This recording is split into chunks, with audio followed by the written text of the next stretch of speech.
हे हाय दोस्तों, welcome to the channel मंजिल Bharat. I am मारुक और हम लोग जो सीरीज कर रहे थे वो एमसीक्यूज ऑन जोनल स्टडीज कर रहे थे। हमने 3 वीडियोस लाई on Indian geography. As I said जो पहली वाली वीडियो उसमें भी कि हम लोग ज्योग्राफी और हमारा पूरा वीक को हम डिवाइड करेंगे geography, history, economy and political science में, ताकि हमारा जो जीएस है वो होलसम कंपोनेंट खत्म हो जाए। हमने ज्योग्राफी के 3 लेक्चर्स हो गए हैं। अब हम हिस्ट्री में जाएंगे। कई बच्चों ने ये भी कहा है कि ज्योग्राफी का ही चलाइए एंड हिस्ट्री एंड इकोनॉमी हम एट द एंड करेंगे, बट एंड पर कब करेंगे, हमारा टाइम निकल जाएगा। ठीक है, तो साथ साथ कंसिस्टेंटली करेंगे, इंशाल्लाह हमारा सिलेबस कंप्लीट हो जाएगा। चले 1850 हम लोग अभी जो सेशन कर रहे हैं वो इंडियन हिस्ट्री पर कर रहे हैं, मॉडर्न इंडिया पर जा चुके हैं। और मॉडर्न इंडिया की जो शुरुआत या कह सकते हैं हमारी फ्रीडम जो थी, जो जंग हमारी स्टार्ट हुई थी अंग्रेजों के खिलाफ, वो शुरुआत या वो मुहिम रखी गई थी ऑन 1857 या बाय 1857। इसे फर्स्ट वॉर ऑफ इंडिपेंडेंस भी कहते हैं, इसे रिवोल्ट ऑफ 1857 भी कहते हैं, इसे बिगिनिंग भी कह सकते हैं, जब इंडिया भारत ने मांग स्टार्ट कर दी थी कि हमें आजादी की एक पहली जंग अगेंस्ट द ब्रिटिशर्स। वो इससे पहले तो एक्चुअली जो सिंक्रनाइजेशन बनती है, हमें एडवेंट ऑफ यूरोपियंस या ये ब्रिटिश कैसे इंडिया में आए वो करना चाहिए था, बट वो थोड़ा सा ड्राई है। तो थोड़ा सा इंटरेस्टिंग बनाने के लिए लेट्स स्टार्ट विद 1857 और साथ साथ हम लोग सब कुछ कवर करते चलेंगे। तो आज के जो एमसीक्यूज हैं वो 1857 पर ही रहेंगे। ठीक है, आप आराम से बैठकर अपने घरों में मेरी कहानी सुनिए। फर्स्ट वॉर ऑफ इंडिपेंडेंस मैंने कहा कि हुई स्टार्ट 1857। उससे पहले एक बैटल हो गई थी। ठीक है, बंगाल में ये बैटल लड़ी गई थी, जिसने इस चीज को डिसाइड किया या जो एक डिसिसिव बैटल की तरह सामने आई। इनफैक्ट 2 बैटल्स ऐसी थी जो एक डिसिसिव बैटल्स की तरह सामने आई कि अंग्रेज अब हुकूमत करेंगे इंडिया के ऊपर। एक थी हमारी 1757 में हुई बैटल ऑफ प्लासी। ठीक है, जिसमें नवाब ऑफ बंगाल को थ्रू ट्रीचरस या धोखेबाजी से हरा दिया गया था by the east India company. और ईस्ट इंडिया कंपनी ने अपना दबदबा स्टार्ट कर दिया था इंडिया पे बोलना। दूसरी बैटल हुई थी बैटल ऑफ बक्सर, जिसमें 3 नवाबों को हरा दिया गया था by the east India company. ये लड़ाई उसी से, वहां से ही प्रेरित या स्टार्ट होती है कि जब बदले की आग इंडिया लेना चाहता था, भारत लेना चाहता था अंग्रेजों से 1857 में। ठीक है, तभी 57 इज अ कॉमन नंबर। 100 साल के बाद। ठीक है, एक रिवेंज था कि अब हम रिवेंज लेंगे। जिस तरीके से हमें ईस्ट इंडिया कंपनी ने हराया था, हमारे नवाब को हराया था, उसका रिवेंज हम लेंगे 1857 में। हो गई बात।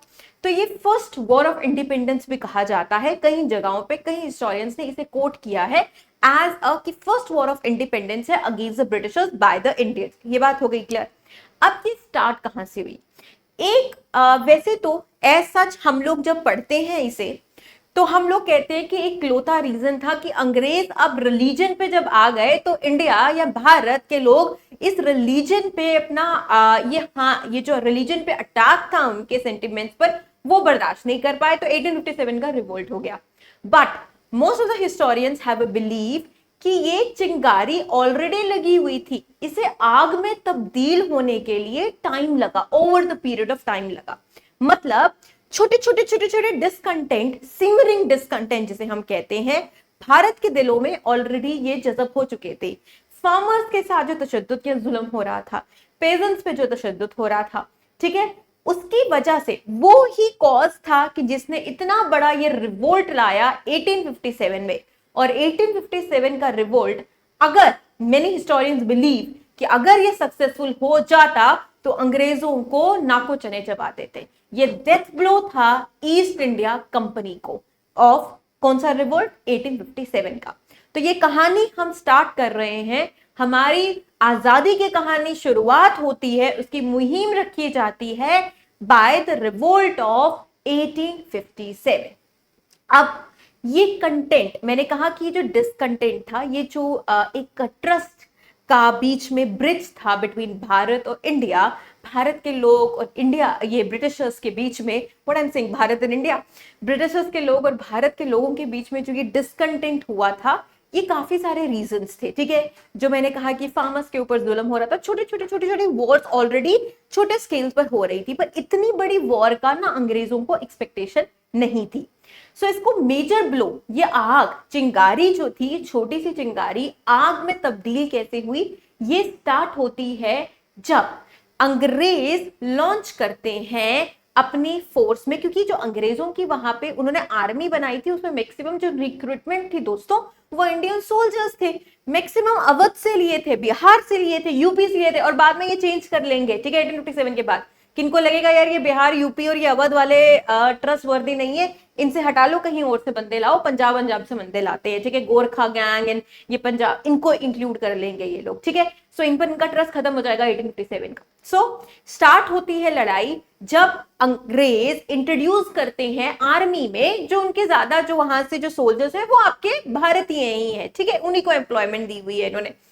एक कार्ट्रिज, एक छोटी सी बुलेट, ठीक है, बुलेट इंट्रोड्यूस करते हैं राइफल एनफील्ड के लिए, ठीक है। उसका क्या था कि उस कार्ट्रिज को, वो जो बुलेट डालनी थी ना, लोडिंग से पहले उसके ऊपर एक कवर था, ठीक है। जैसे कि ये एक बुलेट है, इसके ऊपर एक कवर था, इस कवर को आपने दांत से हटाना है, फिर इसको अपनी बंदूक में आपको लोड करना है।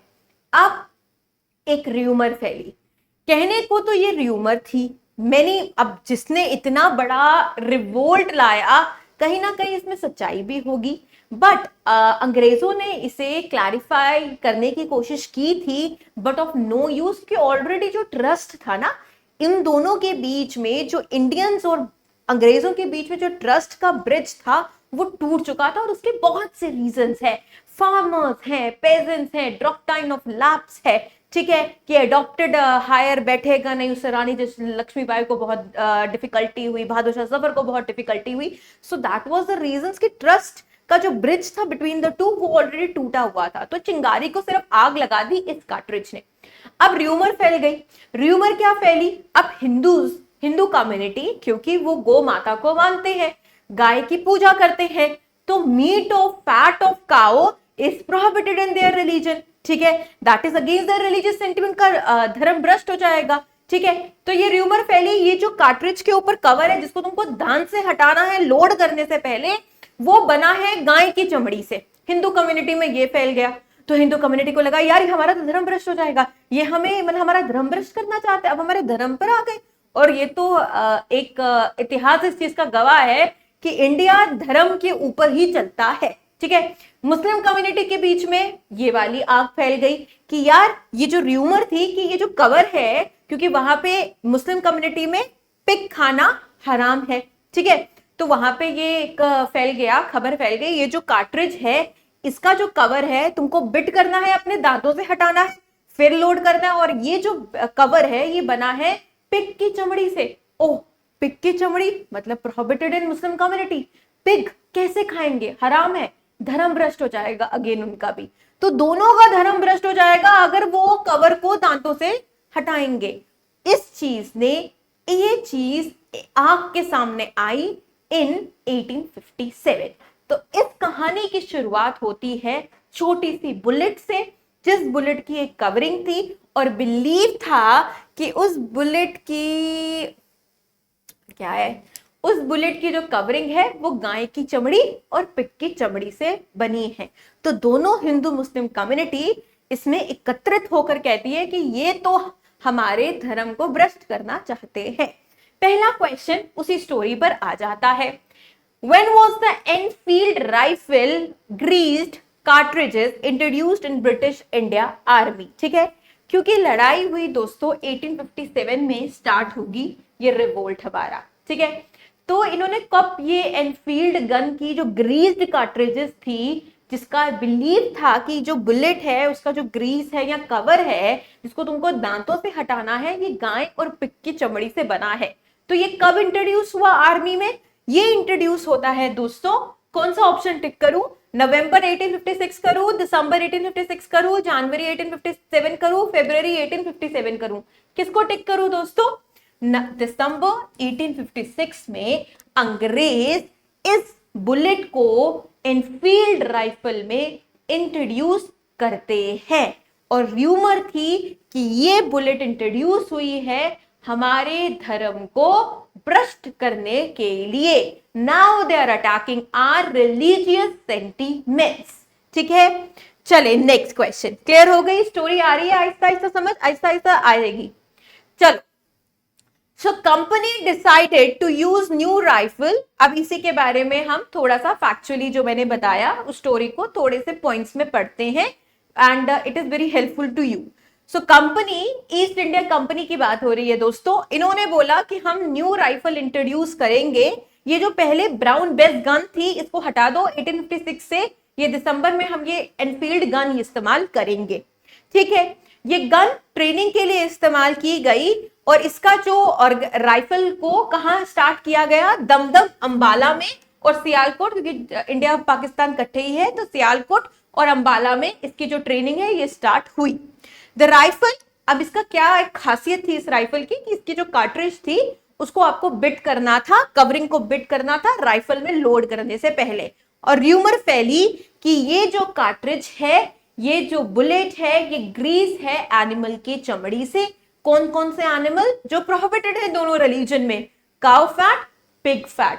पिग फैट प्रोहिबिटेड कहां पे है? मुस्लिम कम्युनिटी में। काउ फैट प्रोहिबिटेड कहां पे है? हिंदू कम्युनिटी में। तो ये जो चिंगारी थी ये लगी और जिसने आग की फॉर्म ले ली इन 1857 के रूप में हमारे सामने आई। नेक्स्ट, अब नेक्स्ट क्वेश्चन है कि ये जो immediate cause of India first war of independence है या रिवोल्ट ऑफ 1857, तो मैं रिवोल्ट ऑफ 1857 को फर्स्ट वॉर ऑफ इंडिपेंडेंस हम कहेंगे। ठीक है, कह सकते हैं। इसका इमीडिएट कॉज क्या था? देखो, हमने पढ़ा कि कॉजेस, या मैंने जो बोला कि कॉजेस बहुत से थे दोस्तों। डॉक्ट्रिन ऑफ लैप्स थी, ठीक है, जो लॉर्ड डलहौजी ने इंट्रोड्यूस की थी, जिसने कहा था कि एडॉप्टेड सन कुर्सी पर नहीं बैठेगा, उसको पेंशन नहीं मिलेगी जो उसके बाप को मिलती थी, क्योंकि वो एडॉप्टेड है, लीगल हायर तो है ही नहीं तुम्हारा। ठीक है, रानी झांसी को इससे बहुत प्रॉब्लम हुई थी, बहादुर शाह जफर को इससे बहुत प्रॉब्लम हुई थी। ठीक है, क्योंकि वो लोग एडॉप्टेड सन को बिठा रहे थे कुर्सी पर। डॉक्ट्रिन ऑफ लैप्स पहला प्रॉब्लम आई थी। दूसरी, जो फार्मर्स के ऊपर और पेजेंट्स के ऊपर ये जुल्म तशद्दुद हो रहा था और छोटी छोटी ट्राइबल कम्युनिटीज के ऊपर हो रहा था, वो भी काफी बड़े कॉजेस थे। डिसकंटेंट ऑलरेडी था। ठीक है, दिलों में डिसकंटेंट ऑलरेडी था। बस एक कह सकते हो कि एक विसल ब्लो की जरूरत थी कि बस एक सीटी कोई मारे और इनको पर अटैक हो जाए। तो इमीडिएट कॉज क्या बना? इमीडिएट कॉज बना हमारा धर्म, कि अब अंग्रेज, बाकी सब तो इन्होंने ट्राई कर लिया, अब ये हमें एक तो कन्वर्ट करने लगे हैं क्रिश्चियनिटी में, और दूसरा ये हमारे हिंदू मुस्लिम की जो आइडियोलॉजी है, हमारे जो रिलीजियस सेंटिमेंट्स है, जो हमारे दिल के बहुत नजदीक है, इनको अब हर्ट करने लगे हैं, क्योंकि इन्होंने जी राइफल इंट्रोड्यूस कर दी है जिसकी जो कार्ट्रिज है वो ग्रीस्ड है with cow and pig fat. आ रही है समझ? तो इमीडिएट कॉज अगर मैं बोलूं तो ये गलत होगा कि मैं इमीडिएट कॉज इस चीज को बोलूंगी कि suspicion about British interference in religion, कि ब्रिटिशर्स अब इंटरफेयर करने लगे हैं, ये सस्पिशन था। इसका कोई फैक्चुअल इंफॉर्मेशन थी नहीं, ये प्रूव नहीं हुआ, ना किसी ने प्रूव करने की कोशिश की, क्योंकि ईस्ट इंडिया कंपनी को तो ये डेथ ब्लो की तरह काम किया था, ऊपर से ब्रिटिश का वहां पे हिल गया हुआ था। ठीक है, तो एक सस्पिशन ही था, इसका कोई प्रूव नहीं है, ना हमारे पास था, ना हमें क्रॉस एग्जामिनेशन इसमें हुई है कि ये सच में वो बुलेट थी, उसको ग्रीस किया गया। पर एक सस्पिशन था हमारे इंडियंस में कि यार ये हमारे रिलीजियस सेंटिमेंट्स को हर्ट कर रहे हैं, ये क्रिश्चियनिटी में हमें कन्वर्ट करना चाहते हैं। That is why they have launched a rifle जो ग्रीस्ड है किससे? पिग और काउ के फैट से। अब सस्पिशन, ये जो ब्रिटिश इंटरफेरेंस इन रिलीजन था, धर्म में हमारे इंटरफेरेंस करने का जो ये सस्पिशन था, ये हमारा जो एक कह सकते हैं कि धर्म संकट था, या हमें एक सॉर्ट ऑफ एक सस्पेक्ट था इनके ऊपर, तो यही कारण बनता है, इमीडिएट कॉज बनता है हमारी फर्स्ट वॉर ऑफ इंडिपेंडेंस, जो कब हुई? 1857 में।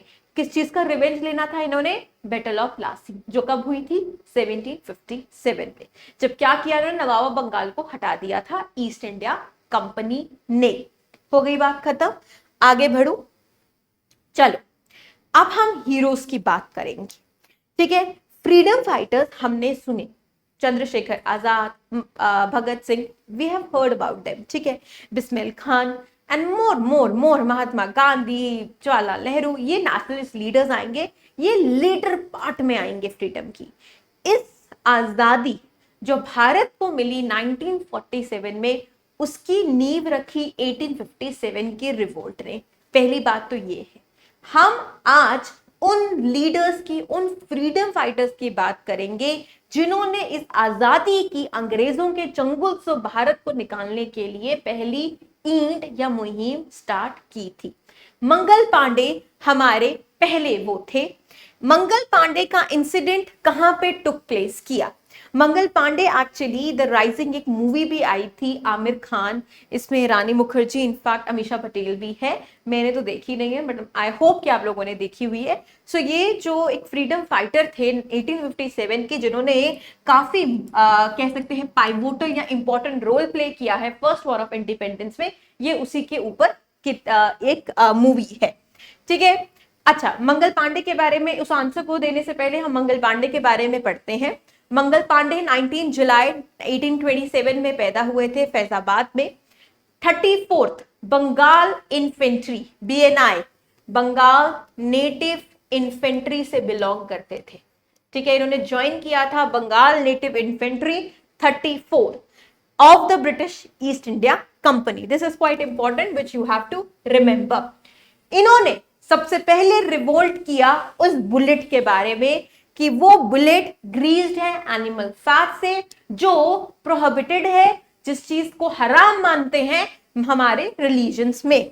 ठीक है, इस मूवमेंट को सिपॉय म्यूटिनी भी कहते हैं, फर्स्ट वॉर ऑफ इंडिपेंडेंस भी कहते हैं, और रिवोल्ट ऑफ 1857 के नाम से भी ये मशहूर है। 29 मार्च को मंगल पांडे ने क्या किया कि इन्होंने उनके जो साथ में सिपॉयज माने सोल्जर्स, जो साथ में सोल्जर्स थे, they rose up rebellion against the Britishers. उन्होंने कहा कि हम गोली मार देंगे, तो उन्होंने एक लेफ्टिनेंट जनरल को, वो गोली नहीं मार पाए, उसके घोड़े को उन्होंने गलती से मार दी। ठीक है, अटेम्प्टेड, क्योंकि अटेम्प्ट किया था, अटेम्प्ट मतलब उनको मार नहीं पाए पर अटेम्प्ट किया था टू शूट देम। उस रिबेलियन में इनको हैंग टू डेथ भी किया गया है, एग्जीक्यूट हुए थे ये बैरकपुर में। ठीक है जी। सो जो कहानी है हमारा first freedom fighter, first war of independence से स्टार्ट होती है मंगल पांडे से। ठीक है, मंगल पांडे, आमिर खान को आप याद कर लेंगे। मंगल पांडे पहले थे जिन्होंने फर्स्ट वॉर ऑफ इंडिपेंडेंस को स्टार्ट किया। ठीक है, नॉट स्टार्ट किया मतलब he was a pivotal role play किया 1857 में। इन्होंने अटेम्प्ट किया क्योंकि कार्ट्रिज का इशू ही था। ठीक है, रिलीजन सेंटिमेंट्स हर्ट थे इंडियंस के। इन्होंने अटेम्प्ट किया इंग्लिश जर्नल को शूट करने के लिए, पर वो इंग्लिश जर्नल शूट नहीं हुआ, उसका घोड़े को गोली लग गई थी। उसी बात पर इन्हें एग्जीक्यूट, हैंग टू डेथ किया गया था। सो मंगल पांडे का जो इंसिडेंट है वो कहां पे हुआ था? मेरठ, बैरकपुर, अंबाला या लखनऊ। तो हमने पढ़ा कि मंगल पांडे का जो इंसिडेंट था, जो एक one of the freedom fighter थे 1857 के, उनका इंसिडेंट हुआ था बैरकपुर में। ठीक है, चले आगे की बात। किस अपराइजिंग से मंगल पांडे एसोसिएटेड है? बैरकपुर से, मेरठ से, दिल्ली से या नन ऑफ द अबव से? तो कहां पे ये अपराइजिंग हुई थी जो मंगल पांडे ने की थी? ये 34th बंगाल नेटिव इन्फेंट्री से बिलोंग करते थे, ईस्ट इंडिया कंपनी की। इन्होंने उस बुलेट के खिलाफ मुहिम चलाई थी। हाँ, मुहिम चलाई थी। ठीक है, कि ये जो बुलेट है जो इन्होंने इंट्रोड्यूस की है, इसको ग्रीस है, हम इसको अपना धर्म भ्रष्ट नहीं होने देंगे। ये मुहिम चलाई थी और उन्होंने इसमें एक इंग्लिश जर्नल को मारने की कोशिश की थी, पर उसको नहीं लगा था, उसके घोड़े को लग गया था। इस पर इनको एग्जीक्यूट या हैंग टू डेथ कर दिया गया था। तो ये इंसिडेंट या ये अपराइजिंग या ये रिवोल्ट या ये म्यूटिनी सिपॉय जो हुआ था इंसिडेंट, ये कहां पे हुआ था दोस्तों? मंगल पांडे को आप एसोसिएट करेंगे किस जगह से दोस्तों? बैरकपुर से। ठीक है, या बैरकपुर कहो या बैरकपुर कहो, आपकी मर्जी। क्लियर हो गया? मंगल पांडे क्लियर हो गया।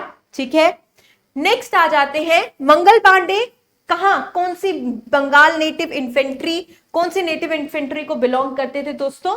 तो मैंने अभी क्लियर किया कि जो मंगल पांडे थे जिनका एसोसिएशन था रिवोल्ट ऑफ 1857 से, म्यूटिनी सिपॉय ऑफ 1857 से, first world war, first war of independence of 1857 से, वो बिलोंग करते थे 34th native Bengal native infantry of East India Company. Clear बात हो गई। चलूं आगे।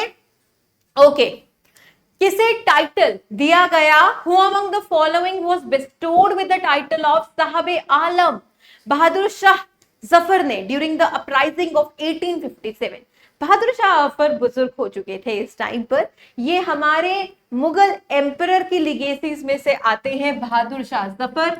ठीक है, बहादुर शाह जफर, ठीक है, मुगल एम्परर की लिगेसीज में से बिलोंग करते हैं बहादुर शाह जफर। इन्होंने किसी इंसान को ये टाइटल दिया था, टाइटल क्या था दोस्तों? साहब आलम। ठीक है, 1857 की अपराइजिंग में। अब कहानी क्या होती है? कहानी आती है एक जनरल की जिसका नाम है बख्त खान। ठीक है, बख्त खान इतना होनहार लीडर था, इतना होनहार मिलिट्री कमांडर था कि इवन कि अंग्रेज भी उससे ना बड़ा डरते थे। बख्त खान बॉर्न हुआ 1797 में। ये रोहिला को बिलोंग करता था। ठीक है, जबकि इसकी जो मदर थी वो अवधी की राजकुमारी थी। बख्त ने सुना कि मेरठ में अपराइजिंग स्टार्ट हुई है, तो उसने फटाफट अपने सोल्जर्स को लेकर वो दिल्ली चला गया कि राजा को बचाओ, मुगल एम्परर बहादुर शाह जफर को बचाओ, वहां पे उसको पावर देंगे, उसको हमने इंडिया का एम्परर बनाना है। वहां पे बहादुर शाह जफर ने टाइटल ले लिया कि मैं मुगल एम्परर हूं, मैं इंडिया का एम्परर हूं। ठीक है, ये 1857 की कहानी हुई, स्टार्ट हो रही है। मेरठ में अपराइजिंग स्टार्ट होती है। बख्त खान बहुत अच्छा कमांडर, होनहार वॉरियर, ठीक है, जिससे अंग्रेज भी डरते हैं इस टाइम पर। वो इतना अच्छा कमांडिंग, उसका मिलिट्री लीडरशिप इतनी स्ट्रांग थी, उसने फटाफट अपने सोल्जर्स को लिया, वो दिल्ली भाग गया कि दिल्ली चलो, वहां पे जो कंसोलिडेटेड पावर है उसको हम फोर्स देंगे ताकि बहादुर शाह जफर वापस से एम्परर की कुर्सी पर बैठ जाए। वहां पे ये चले गए to support Delhi emperor Bahadur Shah Zafar army. By the time they arrived city, rebel forces ने, बहादुर शाह जफर ने ऑलरेडी ले चुका था वो, और उसने प्रोक्लेम कर दिया था कि मैं फिर से बैठ गया हूं as the Mughal emperor, I am the emperor of India. East India Company की कोई पावर नहीं है। बट ये बहुत शॉर्ट लिव ड्रीम था, इनको हरा दिया गया है बाद में। बख्त खान एडमिनिस्ट्रेटिव एबिलिटीज ने इतना क्विकली, इतना इंप्रेस किया इस मुगल एम्परर को, इसका बेटा भी इस लड़ाई में था, इतना इंप्रेस किया कि बहादुर शाह जफर को मजबूर हो गया वो इसे कहना कि तुम साबे आलम हो। तो साबे आलम एक टाइटल दिया गया था हमारे freedom fighter 1857, one of the intelligent commanding officers of revolt of 1857, Rohilla को बिलोंग करने वाले बख्त खान, जो मेरठ से भागकर चले गए थे दिल्ली को बहादुर शाह जफर को सपोर्ट करने के लिए। अनफॉर्चुनेटली ये सब इन्होंने लूज की थी गेम, फिर तो हमने 1947 तक चलना है ना, ठीक है, ये सब लूज कर जाएंगे, बट इन्होंने एक सॉर्ट ऑफ कमांडिंग अपनी चीजें दिखाई है 1857 में। सो बख्त खान को टाइटल दिया गया अपने मिलिट्री इंटेलिजेंस के लिए by the Mughal emperor Bahadur Shah Zafar as a Sahibe Alam. तो साबे आलम का टाइटल बहादुर शाह जफर ने अपराइजिंग ऑफ 1857 में किसको दिया दोस्तों? बख्त खान को। हो गया क्लियर? ठीक है, आई होप सो क्लियर है। चलो आगे वाले क्वेश्चन में। तो दोस्तों ये जो 1857 की लड़ाई थी जिसके बारे में हम इतना डिस्कस कर रहे हैं, बरकपुर से आ गए हमारे मंगल पांडे, बख्त खान आ गया रोहिला से और दिल्ली चला गया, बहादुर शाह जफर वहां से दिल्ली में उड़ गए और बोला कि मैं तो एम्परर ऑफ इंडिया हूं। ये लड़ाई या ये जो आग थी, ये स्टार्ट कहां से हुई थी? किस किस जगह से ये स्टार्ट हुई थी? इसका बॉइलिंग पॉइंट तो कोई ना कोई जगह रही होगी ना। तो ये स्टार्ट हुई थी कहां से? मेरठ से। The first war of independence, revolt of 1857 या सिपॉय म्यूटिनी स्टार्ट होती है दोस्तों मेरठ से।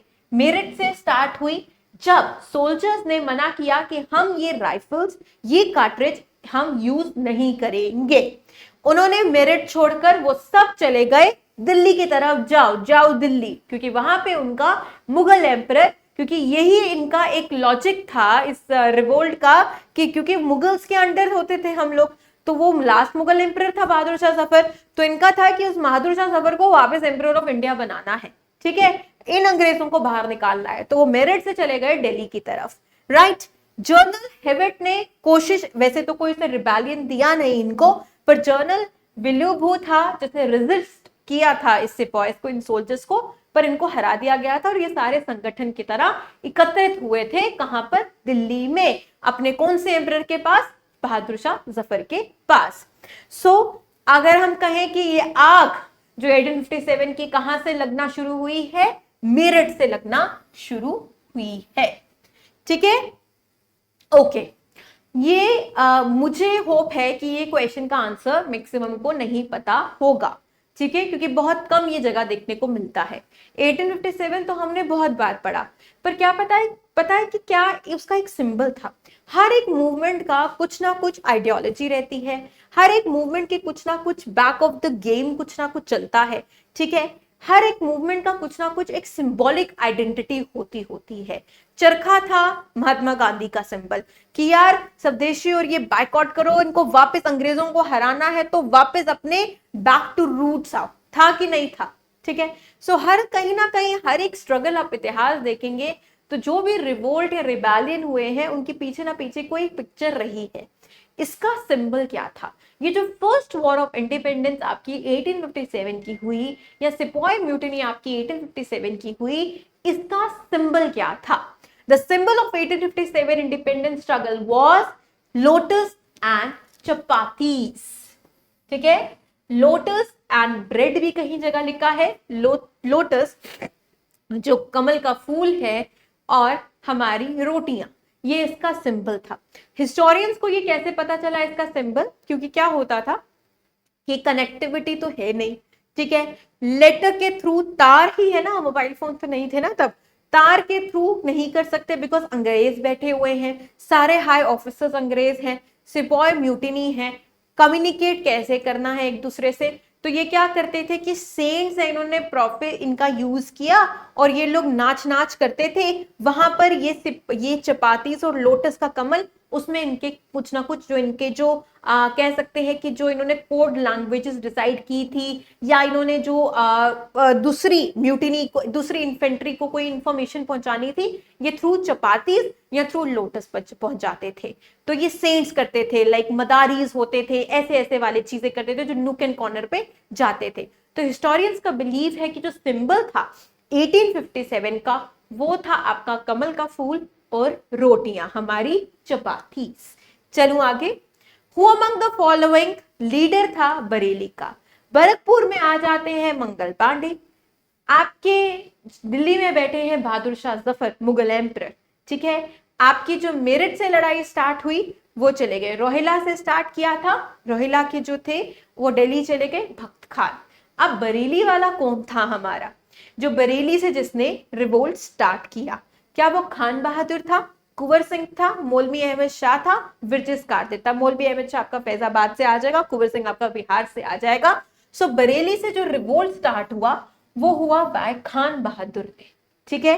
खान बहादुर इनका नाम था। हम पढ़ते हैं, ये रूलर थे रोहिलखंड के। इन्होंने फॉट किया अंग्रेजों से टू लिबरेट हमारी मदर इंडिया, भारत को छुड़वाने के लिए। 70 साल का था बहादुर खान। और सिर्फ बहादुर खान 70 साल का नहीं था, इवन बाबू कुंवर सिंह जो बिहार से जिसने स्टार्ट किया ना, वो भी बहुत ओल्ड था। और यही कहते हैं कि एक रीजन हो सकता है कि जो रिवोल्ट है ना, इसने ज्यादा ये सक्सेसफुल नहीं हो पाया, कि जितने भी हमारे लीडर्स थे ना, वो बूढ़े, मतलब काफी वो एजेड लीडर्स थे, एक्सपीरियंस जरूर थे बट एजेड थे, ठीक है। सो बहादुर खान जो जिसने रिवोल्ट स्टार्ट किया आपकी बरेली से, वो 70 साल का था, ठीक है। 70 साल का एक एक्सपीरियंस लीडर।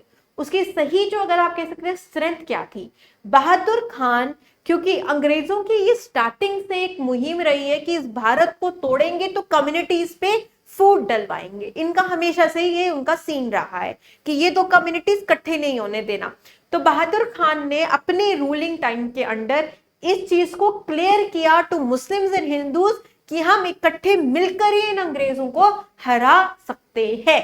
बहादुर खान जब इन्होंने बरेली में इंडिपेंडेंस डिक्लेयर किया और हरा झंडा फहराया बरेली में, इसने अंग्रेजों को काफी दुविधा में डाला था। ही टुक वेरियस स्टेप्स हिंदू और मुस्लिम्स की हार्मनी मेंटेन करने के लिए। ये लास्ट मिनट 70 साल का बूढ़ा आदमी लास्ट मिनट तक लड़ता रहा और लास्ट में अनअवॉइडेबल सर्कमस्टांसेस की वजह से नेपाल के वहां पे फॉरेस्ट में छुप गया। बट क्योंकि जो रूलर था नेपाल का वो ब्रिटिशर्स की सपोर्ट में था, जिसका नाम था जंग बहादुर, उसने इसकी खान बहादुर की लोकेशन बता दी और ब्रिटिशर्स ने इसको पकड़ लिया और बाद में इन्हें हैंग टू डेथ किया था। दे ट्राइड हिम 243 सोल्जर्स, इनको हैंग किया गया था, एक बनियान ट्री है वहां से इन्हें हैंग किया गया 243 अपने सोल्जर्स के साथ। तो खान बहादुर ने ये 1857 का रिवोल्ट स्टार्ट किया। कहां से दोस्तों? 1857 का रिवोल्ट कहां से स्टार्ट किया? बरेली से।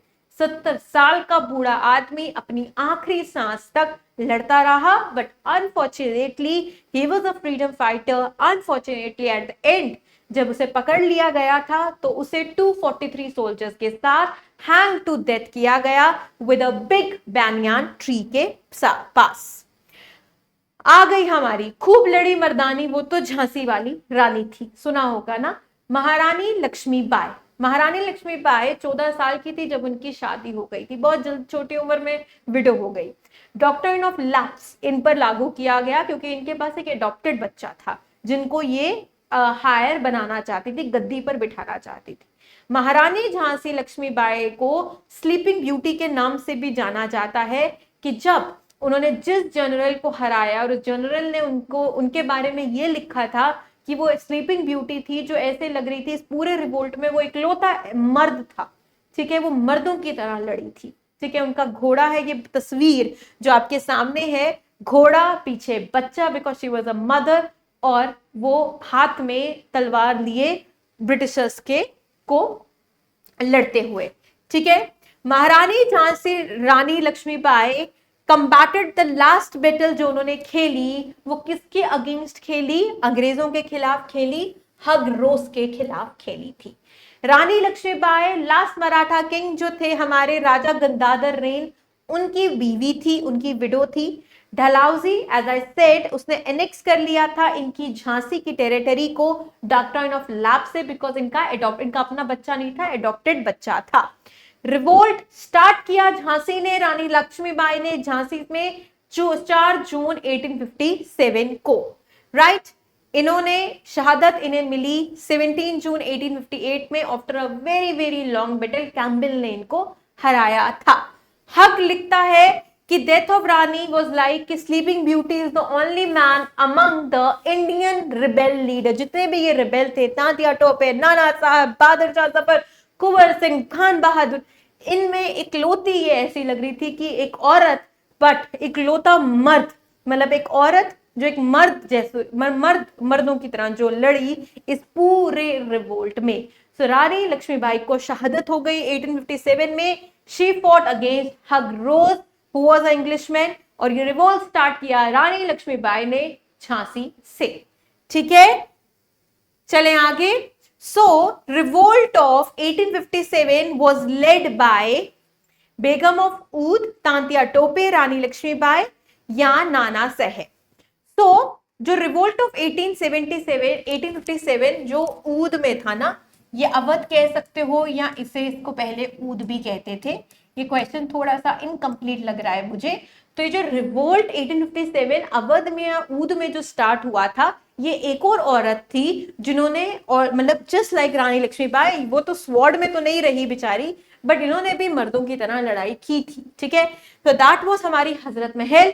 ये बेगम ऑफ अवध थी, बेगम ऑफ ऊद थी, ठीक है। इन्होंने अवध या ऊद में सबसे पहले ये रिवोल्ट ऑफ 1857 की शुरुआत की, लड़ाई की, लेड बाय बेगम हजरत महल, क्योंकि हजरत महल ने अपना छोटा सा बेटा था उनका सन बिरजिस कादिर, जिसको थ्रोन पे बिठाया था, और सारा मैटर ये खुद संभालती थी Hazrat Mahal. She was quite a warrior, ठीक है। इन्होंने भी नाको चने चबाए थे। मैक्सिमम जो म्यूटिनी में जिसने पार्टिसिपेट किया है ना, ये भी कुछ क्वेश्चन आता है कहीं ना कहीं किसी पीएससी में, कि म्यूटिनी में सबसे ज्यादा जो पार्टिसिपेट जिन वॉरियर्स ने किया ना, वो ऊद से बिलोंग करते थे, ठीक है। तो बेगम ऑफ ऊद ने ऊद में लड़ाई स्टार्ट की थी 1857 में। तो हजरत महल को आप ऊद में प्लेस आउट करेंगे। इलाहाबाद में हु अमंग द फॉलोइंग, आप बताएंगे कि 1857 का जो अपराइजिंग जिसकी हम बात कर रहे हैं, झांसी तो रानी लक्ष्मीबाई हो गई, ऊद बेगम ऑफ ऊद हो गई, हजरत महल हो गई। इलाहाबाद से किसने लड़ाई स्टार्ट की थी? नाना साहेब, अजीमुल्ला खान, तांतिया टोपे या मौलवी लियाकत अली? नाना साहेब था, अजीमुल्ला था, तांतिया टोपे था या मौलवी लियाकत अली था? तो सिर्फ मैं ये कहना, मतलब इस क्वेश्चन को हम अटेम्प्ट करने से पहले ये चीज जरूर बोलेंगे कि उस टाइम पर, हाँ ये बात बिल्कुल सही है, कोटेड बाय सम हिस्टोरियंस, कि मिडिल क्लास ने या एजुकेटेड इंडियंस ने उस टाइम पे सपोर्ट नहीं दिया, पर कुछ स्कॉलर्स ऐसे थे जिन्होंने अपनी कलम को छोड़कर तलवार उठाई, और उन स्कॉलर्स में से हमारे इलाहाबाद के आते हैं मौलवी लियाकत अली। ठीक है, मौलवी लियाकत अली ने स्टार्ट की अपराइजिंग 1857 की फ्रॉम इलाहाबाद। हम इनके बारे में पढ़ते हैं दोस्तों। सम स्कॉलर्स 1857 में उन्होंने छोड़ दिया अपनी कलम को और अपनी तलवारें उठा ली टू पार्टिसिपेट इन दैट। इनमें से एक थे हमारे मौलवी लियाकत अली, जो अपने आप को रिप्रेजेंटेटिव कहते थे एम्परर ऑफ इंडिया या मुगल एम्परर बहादुर शाह जफर के। इन्होंने कोसर बाग से स्टार्ट किया ये रिवोल्ट। इन्होंने एक कविता भी लिखी इस पर जिसका नाम है पियाम अमल। ठीक है, जनरल नाइल ने इन्हें अटैक किया था। इन्होंने काफी वैलेंटली, बहुत बहादुरी से इस लड़ाई को लड़ा था, बट एडवर्स सर्कमस्टांसेस पे भी इन्हें भी भागना पड़ा था। ठीक है, सो हमने ये पढ़ लिया। हम दिल्ली में प्लेस करेंगे बहादुर शाह जफर को, हम रोहिला में प्लेस करेंगे भक्त खान को। फिर हम आ जाते हैं, हम लोग कहां पे थे हमारे वो, सॉरी बरेली में, हाँ बरेली में प्लेस करेंगे खान बहादुर को, दिल्ली में प्लेस करेंगे बहादुर शाह जफर को, रोहिला में प्लेस करेंगे हमारे इसको भक्त खान को। फिर हम इलाहाबाद में प्लेस करेंगे हमारे मौलवी लियाकत अली को, लियाकत अली को। फिर हम ऊद में आ जाएंगे, यावत पे आ जाएंगे, वहां पे बेगम ऑफ ऊद या हजरत महल को प्लेस करेंगे। झांसी में या ग्वालियर में जहां पे उनकी शहादत हुई है उधर प्लेस करेंगे रानी झांसी बाई को। क्लियर हो गई बात? इतने places of revolt of 1857 clear हो गया। आगे बढ़े, चले। अब नाना साहेब जो कानपुर से उठे हैं, उनके कमांडर इन चीफ कौन थे? तो नाना साहेब जो उठते हैं आपके कानपुर से, उनके कमांडर इन चीफ एक बहुत यंग सा वॉरियर था जिसका नाम था तांतिया टोपे। और तांतिया टोपे के बारे में एक चीज बताऊं, Tantia Tope last standing warrior था। लास्ट में जब ये चिंगारी को खत्म किया गया, इसको मारकर ही उन्होंने खत्म किया अंग्रेजों ने। तांतिया टोपे लास्ट तक लड़ा था जब ये चिंगारी 1857 की उन्होंने सप्रेस की थी। तो commander of chief Peshawar Nana Saheb का कौन था? नाना साहेब का कौन था? That was Tantia Tope. चलो आगे। अजीमुल्ला खान एडवाइजर था, ये भी एडवाइजर थे, नाना साहिब के ही एडवाइजर थे। इनका भी मेंशन आउट होता है 1857 में, तभी मैंने इंक्लूड किया है। आप ज्यादा फोकस करिएगा कि ये कमांडर इन चीफ, क्योंकि तांतिया टोपे और नाना साहिब ज्यादा फोकस में रहते हैं। ठीक है, अब ये क्वेश्चन आईएएस में 2012 में आया, 2011 में आया हुआ है। इसने क्वेश्चन को थोड़ा सा उल्टा किया है। इस क्वेश्चन को हम इसलिए अटेम्प्ट कर रहे हैं ताकि हमें भी थोड़ी वो एक एक्सपीरियंस हो जाए इन ऐसे क्वेश्चंस के साथ डील करने का। बात 1857 की हो रही है, सीधी बात कहीं नहीं हो रही है। बात हो रही है कि आपने बताना है इनमें से कौन था जिसको उसी के दोस्त ने कैप्चर या पकड़वाया था। ठीक है, सो आपने 1857 की अगर लड़ाइयां आपको क्लियर होगी कि हजरत महल बेचारी कैसे हारी थी, रानी लक्ष्मीबाई योद्धा होकर कैसे हार गई थी। ठीक है, फिर उसके बाद बहादुर शाह जफर के साथ क्या हो गया था, इनको मतलब कार्यहाल में भेज दिया गया था, इनको मतलब निकाल दिया गया था, इनसे बहुत बुरी हालत इन लोगों ने की अंग्रेजों ने। ठीक है, सो हमें बताना है कि 1857 में कौन सा ऐसा वॉरियर था जिसको उसी के दोस्त ने बाद में पकड़वाया था अंग्रेजों से। सो ये स्टोरी स्टार्ट होती है नाना साहेब की। ठीक है, हम पढ़ते हैं पहले। रामचंद्र पंद्रूरांक। ठीक है, ये क्वेश्चन भी कहीं ना कहीं आया हुआ है कि तांतिया टोपे का नाम क्या है। रामचंद्र पंद्रूरांक इनको कहते हैं। इनका नाम पड़ा था Tantia Tope. One of the great leader थे ये 1857 के। नाना साहेब कानपुर के एक पर्सनल एडरेंट कह सकते हैं, कमांडर इन चीफ थे। ये ग्वालियर भी गए थे रानी झांसी की मदद करने के लिए, पर इन्हें कैम्पबेल ने हरा दिया था और इसके बाद वहां से भाग गए थे जंगल में। ये काफी देर तक एडवर्स कंडीशन में, क्योंकि अंग्रेजों ने काफी बड़ा रिवॉर्ड रखा था इनको पकड़वाने के लिए, ये काफी टाइम तक जंगल में एडवर्स कंडीशन में बड़ी बुरी हालत में फिरते रहे। इन्हीं का दोस्त था जिसका नाम था मान सिंह, उसी ने अंग्रेजों को इन्फॉर्म किया इनकी लोकेशन के बारे में, और तांतिया, हमारे तांतिया टोपे को वहां से पकड़ लिया गया और इन्हें हैंग टू डेथ या फांसी की सजा सुनाई गई और इन्हें हैंग टू डेथ किया गया था। क्लियर हो गई बात? सो 1857 के कॉन्टेक्स्ट में कौन सा वॉरियर था जिसे उसी के दोस्त ने, प्रिय मित्र ने ब्रिटिशर्स को बता के मरवाया था, पुट टू डेथ किया था by the britishers? That was हमारे Tantia Tope, one of the commander in chief of Nana Sahib. Just a minute.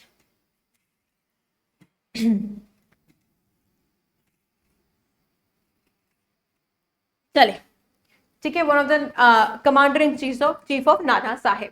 Clear हो गया? चलो आ गए बाबू कुंवर सिंह के बारे में। बाबू कुंवर सिंह कहां से बिलोंग करते थे? ये बिहार से बिलोंग कर रहे थे, आरा इनकी जगह का नाम है। तो सिंपल तरीके से आप लर्न करेंगे कि बाबू कुंवर सिंह बिलोंग टू बिहार। 80 साल के थे ये जब इन्होंने पार्टिसिपेट किया है 1857 में। खान बहादुर 70 साल के थे जब उन्होंने पार्टिसिपेट किया था 1857। तो कितना जज्बा होगा इनमें, ठीक है। सो चले आगे। Who spearheaded the 1857 revolt in Bihar? Question को ज्यादा अंग्रेजी के माध्यम से भी ये पूछ सकता है कि इसका सिंपल सा मतलब है, इसका सिंपल सा तात्पर्य है कि बिहार में रिवोल्ट ये जो 1857 का था, जिसे हम sepoy mutiny, first war of independence कहते हैं, ये किसने स्टार्ट की थी? तो वो की थी हमारे बाबू कुंवर सिंह के। क्या उम्र थी इनकी? 80 साल। ठीक है। नाना साहेब कानपुर से आएंगे, तांतिया टोपे भी कानपुर से आएंगे, कमांडर इन चीफ थे। मौलवी अहमदुल्ला आपके आते हैं फैसलाबाद से। ठीक है। Revolt of 1857 was witnessed by, अब कौन सा ऐसा पोएट था जिसने 1857 का रिवोल्ट को विटनेस किया और उसके बारे में लिखा, अपनी राइटिंग में इसके बारे में बताया है? उन्हीं की राइटिंग से तो हमें पता चला है कि ऐसा भी हमारा जो फर्स्ट वॉर ऑफ इंडिपेंडेंस, जब कोई न्यूज़पेपर नहीं था, इनफैक्ट टाइम्स ने भी इंग्लिश कॉरेस्पॉन्डेंट यहाँ पर आया हुआ था और उसने भी 1857 को रिकॉर्ड किया है, लिखा हुआ है, तो वहां से भी हमें पता चलता है थ्रू दैट हिस्टोरियंस। बट कौन सा पोएट था जिसने अपनी आंखों से इस 1857 की लड़ाई को देखा था? एक लड़ाई जिसमें ना उम्र थी, ना यंग थे, बुजुर्ग थे, पर क्या जज्बा था। ना उन लोगों के पास उतने एडवांस्ड मिलिट्री एक्सपीरियंस था, ना उन लोगों के पास इक्विपमेंट्स थे जितना अंग्रेज जितने एडवांस थे उस टाइम पर कैसी लड़ाई की गई कि डेथ ब्लो दे दिया, ईस्ट इंडिया कंपनी के ही टुकड़े कर दिए थे इन लोगों ने। ठीक है। तो किस पोएट ने इस रिवोल्ट को विटनेस किया था? वो थे हमारे Mirza Ghalib. He was born, ये दिल्ली में बॉर्न हुए थे और आगरा में ही इनकी डेथ हुई है। सो मिर्जा गालिब थे, he was the only poet जिन्होंने 1857 को विटनेस किया है। अब आपने बताना है कि 1857 में से इनमें से कौन सा एसोसिएटेड नहीं है, मतलब इनमें से कौन सा वो फ्रीडम फाइटर है जो 1857 का तो नहीं है। तांतिया टोपे 1857 से है, बिल्कुल है दोस्तों, है ना, क्योंकि नाना साहब के कमांडर इन चीफ रहे हैं, बड़े यंग से थे और इन्हीं का दोस्त ने इनको पकड़ा दिया था। रानी लक्ष्मीबाई, हाँ, रानी लक्ष्मीबाई अपने बेटे को पीछे कमर पे रख के, उस घोड़े पर रख के लास्ट तक ग्वालियर में लड़ती रही हैं। ठीक है, झांसी को प्रोटेक्ट करने के लिए, तो ये भी एसोसिएटेड है, इसे भी क्रॉस करेंगे। बहादुर शाह जफर आपके लास्ट मुगल एम्परर आप इन्हें कह सकते हैं, जिन्होंने दिल्ली में हुकूमत अपने आप को डिक्लेयर किया कि मैं एम्परर ऑफ इंडिया हूं, और काफी अच्छी लड़ाई दी गई in 1857। So Bahadur Shah Zafar was also associated with 1857। Bhagat Singh freedom fighter जरूर थे 19s के टाइम के, बट 1857 से भगत सिंह का कोई एसोसिएशन नहीं है, तो आप इन्हें टिक करेंगे। ठीक है जी। Which one of the following territory, इनमें से 1857 में जहां पे ये रिवोल्ट या रिबेलियन शुरू नहीं हुआ था, झांसी में तो रानी लक्ष्मीबाई का शुरू हुआ था, तो इसे आप ऑफ कर देंगे। जगदीशपुर में आपके कुंवर सिंह आएंगे। ठीक है, तो यहाँ पे भी आप इसे वो कर देंगे। लखनऊ में तो आपकी बेगम हजरत महल बैठी थी। ठीक है, तो आप इसे भी हटा देंगे। तो कौन से आपके जो एरिया है जो अफेक्ट नहीं हुआ है 1857 से, वो है आपका चित्तौड़। ठीक है, 1857 से इस एरिया का कोई लिंक नहीं है। Who was the governor general? अब ये लॉजिक सा क्वेश्चन है ना कि गवर्नर जनरल कौन था जब ये रिवोल्ट ऑफ 1857 हो रहा था। डलहौजी था, मिंटो था, कैनिंग था, बेंटिंग था। बेंटिंग तो बाद में आया। मिंटो, मिंटो तो आपका मिंटो मॉडल रिफॉर्म्स आएंगे, छोड़ दो। Lord of Dalhousie was responsible for doctrine of lapse, जिसने लाया और उसकी वजह से एक तो कॉज बना था 1857 का। तो कौन था governor general of India during the revolt of 1857 दोस्तों? Lord Canning. शाबाश। चले, मेन कॉज ये क्यों फेल हो गया? इतना वाइड स्प्रेड ये खेले, इतना ब्रेवली खेले, ना उम्र देखी, सिर्फ जज्बा ही जज्बा था इनके पास, फिर एट द एंड ये फेल क्यों हुआ? पहली तो बात, ये अपने टाइम से पहले ही स्टार्ट हो गया था, ठीक है। कोऑर्डिनेशन नहीं थी, आर्मी के पास एडवांस मटेरियल नहीं थे कि वो लड़ सके, सिर्फ जज्बा था, एक पेट्रियोटिज्म की, एक कह सकते हैं कि सिर्फ एक दिल में वो अरमान था आजाद होने का, एक ड्रीम इन्होंने देखा था जो पूरा हुआ 1947 में जाकर।